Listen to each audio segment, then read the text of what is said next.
Listen carefully. Your life is not broken. Your thinking is. Most people spend their entire lives reacting instead of deciding. They wake up, scroll their phone, follow routines they never chose, and slowly accept a life they don't want. Not because they lack intelligence, but because they lack control. Control over their mind.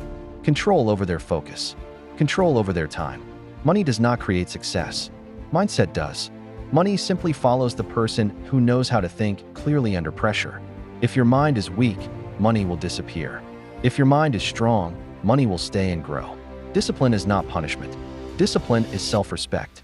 It is choosing long-term freedom over short-term comfort. Comfort feels good today, but it destroys tomorrow. Every time you choose comfort, you delay your future. Focus is your real currency. Where your attention goes, your life grows.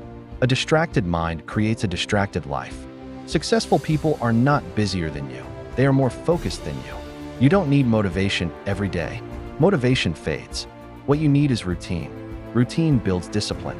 Discipline builds confidence. Confidence builds results. Stop waiting for the perfect moment. Perfect moments don't exist. Action creates clarity. Action creates momentum. Waiting creates regret. The truth is simple. If you continue living the same way, 5 years from now your life will look exactly the same. Same problems, same excuses, same frustration. Growth only happens when you become uncomfortable. Work when it's boring. Stay consistent when results are invisible. Learn when it's difficult. That's how strong people are built. You are not behind, but you are running out of excuses. Change your thinking. Protect your focus. Respect your time. Welcome to Invexio Tube, where discipline becomes power, focus becomes freedom, and action creates results.